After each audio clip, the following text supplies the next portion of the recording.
आज की क्लास के हमारे जो टॉपिक्स है वो है सबसे पहला वल्नरेबल पेशेंट, दूसरा लाइफ थ्रेटनिंग कंडीशंस, तीसरा डीवीटी एंड स्ट्रोक और चौथा एक ड्रग स्टडी है जिसको बोलते हैं इंसुलिन। इंसुलिन ड्रग्स का होमवर्क भी दिया था। कितने टाइप के इंसुलिन होते हैं? ओके, कौन कौन से? फास्ट इंसुलिन, इंटरमीडिएट इंसुलिन और लॉन्ग एक्टिंग इंसुलिन।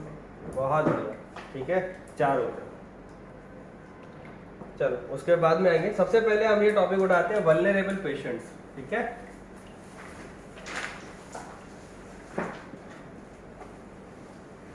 वल्नरेबल का मतलब क्या होता है? जो पेशेंट हाई रिस्क होते हैं। किस तरह का हाई रिस्क? ਜਿਹੜੇ पेशेंट्स जिवें कोई बोलो बोलो बोलो। ਜਿਵੇਂ ਕਿਸੇ ਨੂੰ ਖੜੇ ਹੋਣ ਦੇ ਵਿੱਚ ਦਿੱਕਤ ਆਉਂਦੀ ਹੋਵੇ, अनेबल होवे खड़े होने ਦੇ ਵਿੱਚ, ਜਿਵੇਂ ਫ੍ਰੈਕਚਰ ਵਗੈਰਾ ਹੋ ਗਿਆ ਕੁਛ, ਜਾਂ ਕੋਈ ਐਪੀਲੈਪਟਿਕ ਵਾਲੇ पेशेंट्स हो गए, कोई हेड इंजरी वाले हो गए। ठीक है। और वल्नरेबल कितनों ने पहली बार सुन रहे हो ये बताओ? इससे पहले कभी नहीं सुना? हाथ उठाओ। सबने सुना हुआ है ना वल्नरेबल? क्यों फिर? तो वल्नरेबल पेशेंट्स कौन से होते हैं? किसी भी पेशेंट या किसी भी इंसान के वल्नरेबल होने के 3 मेन पॉइंट्स हो सकते हैं। पहला, नर्सिंग में सिखाया जाता है एडीएल। क्या सिखाया जाता है? एडीएल का full form activities of daily living, ठीक है।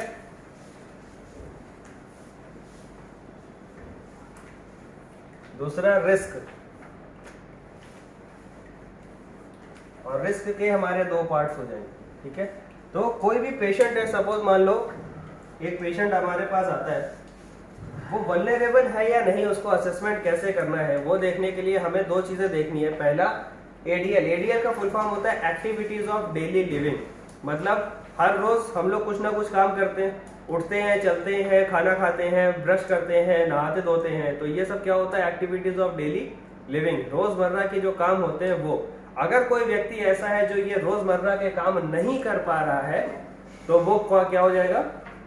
वल्नरेबल पेशेंट हो जाएगा, ठीक है। आपने किसी पेशेंट का ऑपरेशन कर दिया, अब ऑपरेशन के अगले दिन क्या वो टहल घूम के नहा धो सकता है? नहीं करेगा, तो आपको उसका काम करवाना पड़ेगा, तो वो क्या हो गया? वल्नरेबल, ठीक है। पहली चीज, अगर कोई पेशेंट अपने एक्टिविटीज ऑफ डेली लिविंग खुद से नहीं कर सकता तो वो वल्नरेबल पेशेंट है। सेकेंड थिंग, वो अगर रिस्क में है। रिस्क किस चीज का? 2 चीजों का। पहला इन्फेक्शन और दूसरा हार्म। हार्म मतलब किसी तरह का फिजिकल हार्म, मतलब उसकी बॉडी में चोट लग सकती है, उसको नुकसान हो सकता है। तो वल्नरेबल पेशेंट की डेफिनेशन ये हो जाएगी, वो पेशेंट जो अपना एक्टिविटी ऑफ डेली लिविंग खुद से नहीं कर सकते और हमेशा रिस्क में होते हैं इन्फेक्शन के या हार्म के, ठीक। अभी ये कैसे होगा? आपने वो सर्जरी करी, सर्जरी के बाद पेशेंट को इन्फेक्शन हो सकता है, यस और नो। कोई पेशेंट एचआईवी पॉजिटिव है, कोई पेशेंट अगर एचआईवी पॉजिटिव है तो उसका इम्यून सिस्टम बिल्कुल डाउन है, ठीक है ना, तो वो हमेशा क्या होगा? इन्फेक्शन के रिस्क में होगा, ओके। और अगर कोई पेशेंट अनकॉन्शियस है या सेमी कॉन्शियस है तो वो गिर सकता है, अपने आप को चोट लगा सकता है, तो वो हार्म के भी रिस्क में होगा। ऐसे बताओ, ठीक है। तो वल्नरेबल पेशेंट समझ में आ गया? कौन से पेशेंट? वो जो अपना काम खुद से नहीं कर सकते और रिस्क में है इन्फेक्शन या हार्म के, ठीक। अब इसमें से कौन कौन से पेशेंट्स आएंगे, कुछ एग्जांपल बताओ। कौन से वो पेशेंट होंगे जो अपना काम खुद से नहीं कर सकते? पहली चीज तो ये पकड़ो, बताओ।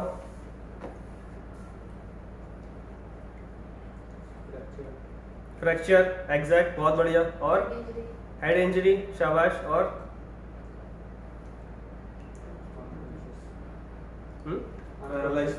Unconscious paralysis, very good. और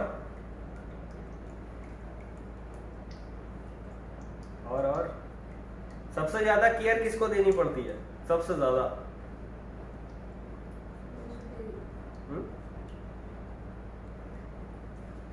आप बताइए मैडम।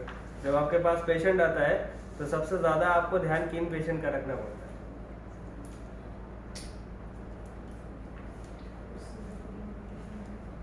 ये प्रोसीजर ही कराने आते हैं सारे पेशेंट तुम्हारे पास, उनमें से कौन से पेशेंट का सबसे ज्यादा अलग से ध्यान रखना पड़ता है?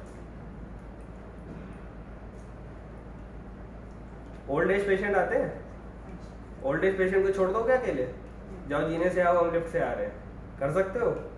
नहीं, हमारे यहाँ पीडियाट्रिक पेशेंट हम नहीं लेते, लेकिन अगर छोटे बच्चे हैं हॉस्पिटल में तो वो भी अपने आप को खुद से रिस्पॉन्सिबल नहीं कर सकते, ठीक है। इसको समझने का सबसे अच्छा एग्जाम्पल है पीडियाट्रिक पेशेंट ले लो। अगर एक 6 साल का बच्चा है तो वो अपना काम भी खुद से नहीं कर सकता, उसको इन्फेक्शन के भी चांसेस है, और इधर उधर वो भिड़ेगा, चोट भी खाएगा, या कुछ स्वॉलो कर लेगा, चोकिंग हो सकती है, इन्फेक्शन पकड़ सकता है, यस और नो? ठीक है, तीनों सेटिस्फाई कर रहे हैं तो वो क्या होगा? वल्नरेबल, ठीक है। अभी वल्नरेबल की कैटेगरी में बहुत सारे नाम हैं, इसको याद रखने का सबसे शॉर्ट फॉर्म है पे पी पो। क्या है, या क्या बोलना चाहोगे? पी पू पे बोलना चाहोगे कि पू पे पी बोलना चाहोगे? बताओ बताओ। नहीं, चलो मैं बताता हूं। पे पू पी, ठीक है। वल्नरेबल पेशेंट को याद रखने का सबसे शॉर्ट फॉर्म है पे पू पी। क्या है, बोलो, इससे ज्यादा सिंपल तो नहीं कर सकता, ठीक है। पहले वाले पी से क्या आएगा? पहला वाला जो पी है इससे आएगा पीडियाट्रिक पेशेंट। क्या आएगा? बोलते जाओ फटाफट। पीडियाट्रिक के अलावा दूसरे कौन से होंगे? नियोनेटल। कोई बता सकता है पीडियाट्रिक और नियोनेटल में फर्क क्या है? हाँ, और जो पहले के बॉर्न। अच्छा, नहीं सर, नियोनेटल मतलब 1 साल तक। बर्थ से 1 साल तक के बच्चों को नियोनेटल बोलते हैं, और उसके बाद से 12 साल तक के बच्चों को पीडियाट्रिक बोलते हैं, ठीक है। तो पीडियाट्रिक्स और नियोनेट्स क्या हो गया? सबसे पहले पी। अब सबसे कम एज वालों को ले लिया तो ज्यादा एज वालों को ले लो।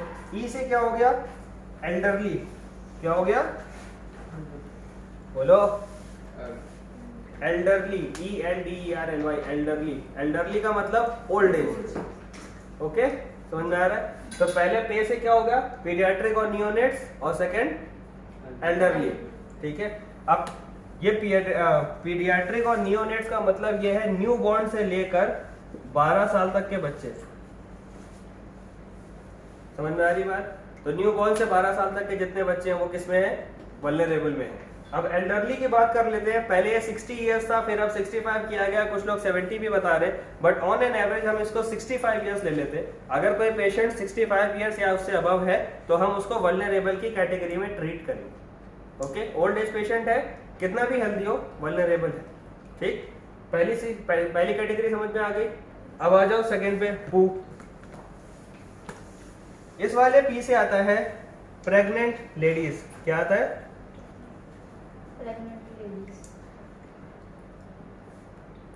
और इस वाले यू से आता है अनकॉन्शियस पेशेंट।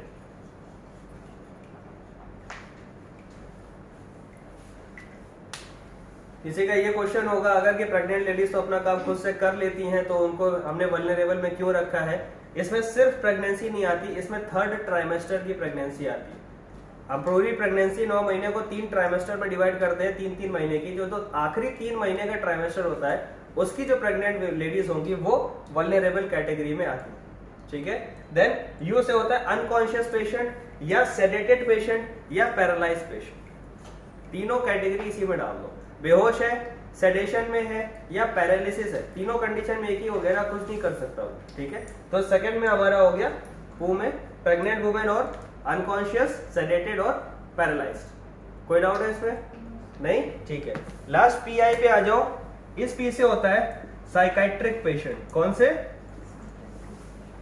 Psychiatric patient. कभी देखे साइकाइट्रिक पेशेंट? किसने किसने साइकाइट्रिक वार्ड में ड्यूटी करी है?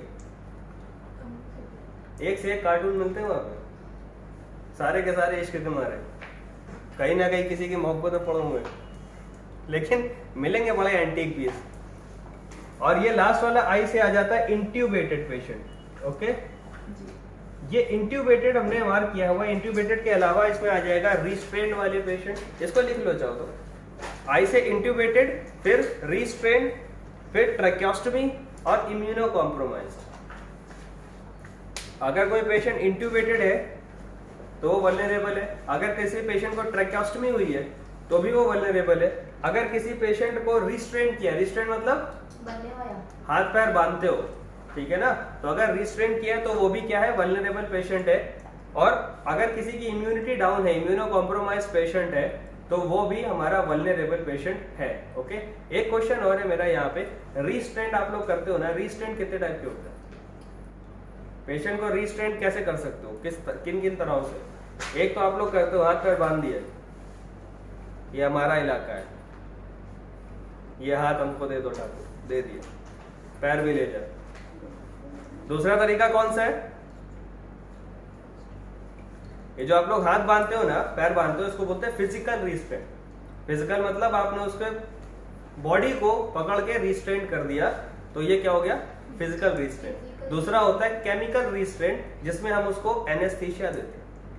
देखा है कभी पेशेंट ज्यादा इरिटेट कर रहा है, मेडाज लगा दो, मेडाजोलम लगा दो, प्रोपोफॉल लगा दो, सुनते हो? तो वो क्या होता है? केमिकल रिस्ट्रेंट होता है। कभी भी पेशेंट को रिस्ट्रेंट दिया जाएगा, वो रिटन कंसेंट के बिना नहीं दिया जा सकता। पहली चीज, ये रिटन कंसेंट 24 घंटे तक वैलिड है। 24 घंटे के बाद आपको दोबारा उसको रिस्ट्रेंट कंटिन्यू करना है, आप दोबारा consent low. This is by law. Okay, restraint की कंसेंट में लिखा जाता है कि हम रिस्ट्रेंट क्यों कर रहे हैं, किस टाइप का रिस्ट्रेंट कर रहे हैं और कब तक के लिए कर रहे हैं। ठीक है, रिस्ट्रेंट करते टाइम जब भी आप केमिकल रिस्ट्रेंट का ध्यान रखोगे तो डॉक्टर्स की रिस्पॉन्सिबिलिटी है, उसके वाइटल्स कंटिन्यूएशन मॉनिटर होने चाहिए हर एक घंटे में। और अगर फिजिकल रिस्ट्रेंट कर रहे हो तो इस तरह से करो कि उसका ब्लड सर्कुलेशन कहीं से ब्लॉक ना हो, या फिर उसको किसी तरह की चोट लगने की संभावना ना। आपने कस के उसको पट्टी से बांध दिया तो वो पक्का यहाँ पे अपने प्रेशर अल्सर भी बना लेगा और ब्लड सर्कुलेशन भी ब्लॉक कर लेगा। तो उसका तरीका है पैडिंग लगाकर फिर हम उसको पैक करते। ओके, रिस्ट्रेंट करते टाइम 2-3 कुछ गलतियां होती हैं जो अभी ठीक है बता देते हैं शॉर्ट में, फिर कभी डिटेल में डिस्कस करेंगे। रिस्ट्रेंट अगर आपने बहुत ज्यादा टाइट कर दिया तो मसल्स और बॉडी हमेशा खिंची हुई रहेगी, जिसकी वजह से उसको मसल इंजरी हो सकती है। अगर आपने बहुत ज्यादा लूज कर दिया, वो इधर उधर हाथ पटक सकता है, कहीं ना कहीं किसी पे चोट लगा सकता है। तो दोनों को ही हमें बैलेंस लेकर चलना पड़ता है। और रिस्ट्रेंट में कभी भी ये चीज नहीं करते कि एक तरफ कस के बांध दिया और एक तरफ तिरछा कर दिया। उसकी पोस्चर ऐसे हो गई अगर, तो ज्यादा देर तक गलत पोस्चर में रहेगा पेशेंट, तो उसकी बॉडी डिफॉर्म होने लगती है। ये कुछ बेसिक गलतियां होती हैं जो हम लोग करते हैं। एनीवेज, ये चीज समझ में आ गई?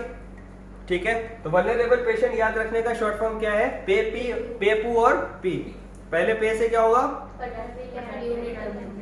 यूज, ई से, फिर पी से, और यू से, फिर पी से, हाँ, और आई से, और ट्रैकियोस्टमी, इम्यूनोकॉम्प्रेस, या कोई भी और मेडिकल कंडीशन है, किसी का वो हुआ है, एम्पुटेशन हुआ है, तो वो भी इसी में डाल दो। इंट्यूबेटेड एंड मेडिकल कंडीशंस इसमें लिखो। ठीक है, अगर किसी का मान लो हाथ पैर कटाई है तो भी वो आ जाता है वल्नरेबल पेशेंट। ओके, अब ये बताओ मुझे, ये सारे के सारे जितनी चीजें हमने लिखी, ये इस कैटेगरी में फिट होती है? ये जो वल्नरेबल जितने लोगों को हमने इसमें लिखा, ये अपने रोज के काम खुद से कर सकते हैं? नहीं कर सकते। इनको रिस्क होता है इन्फेक्शन का, सबको होता है। ठीक है, और इनको किसी तरह के फिजिकल चोट लगने का भी रिस्क होता है। ठीक है, तो ये क्या हो गया हमारे वल्नरेबल पेशेंट। वल्नरेबल पेशेंट तो हमने देख लिया। अब वल्नरेबल पेशेंट का हमें करना क्या है?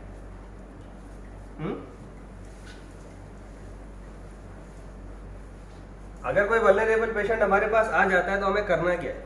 बताओ क्या करना चाहिए?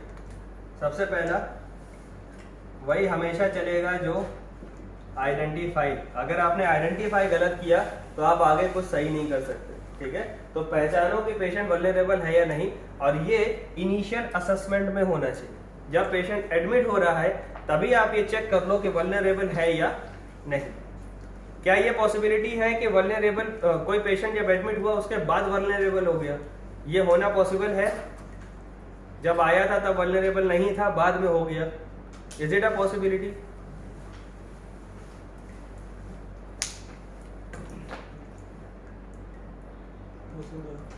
कैसे हो सकता है?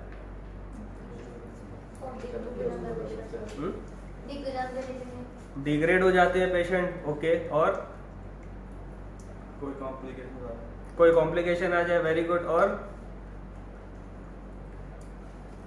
क्या हम लोग पेशेंट को प्लान करके वल्नरेबल बनाते हैं हॉस्पिटल में? हाँ, बिल्कुल बनाते हैं, बिल्कुल बनाते हैं। ये हम प्लान करके बनाते हैं और कंसेंट लेके बनाते हैं। सर्जरी करते हो? सर्जरी करते हो कि नहीं करते हो? उसको एनेस्थीसिया दोगे, अनकॉन्शियस हो जाएगा, कट लगाओगे इन्फेक्शन का रिस्क हो जाएगा, ब्लीडिंग का रिस्क हो जाएगा।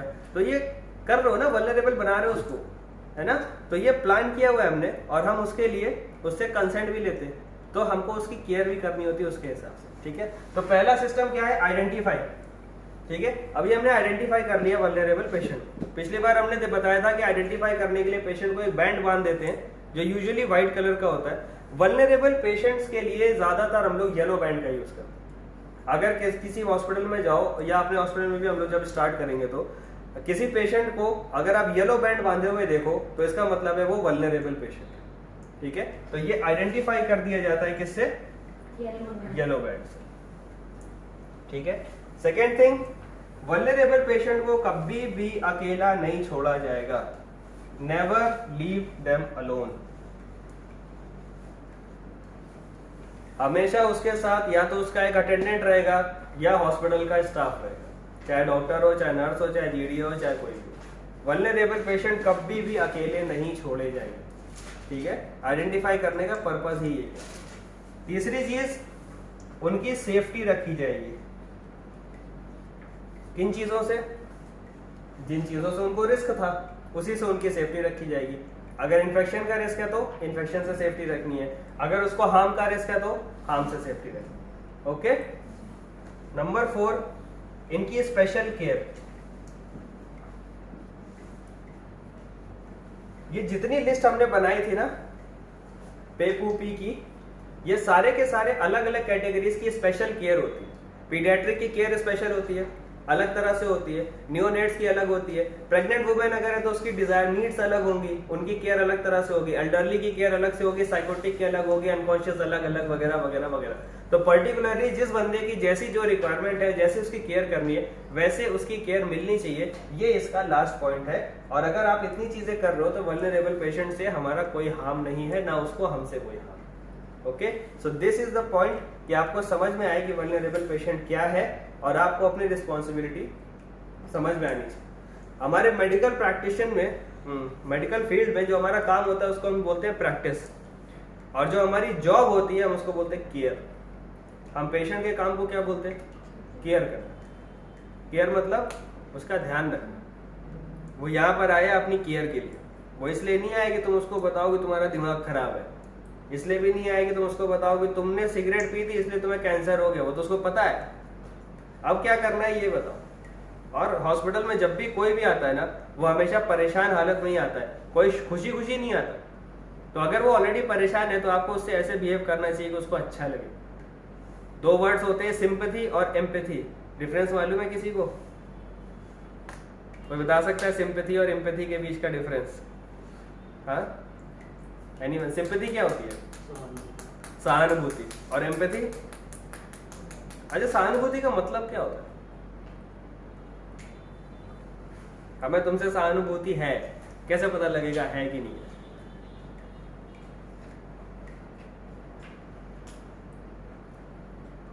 बहुत ही सिंपल सी चीज है। सामने वाले की तकलीफ को समझना सिंपैथी होती है, और उस तकलीफ को महसूस करना एम्पैथी होती है। समझ में आ रही बात?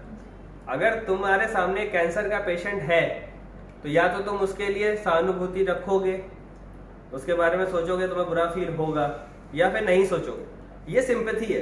तुम अपनी जॉब करोगे, जॉब करके घर जाओगे, अगले दिनों पेशेंट नहीं मिलेगा, हो सकता है पूछो बिना कि डिस्चार्ज हुआ या एक्सपायर हो गए।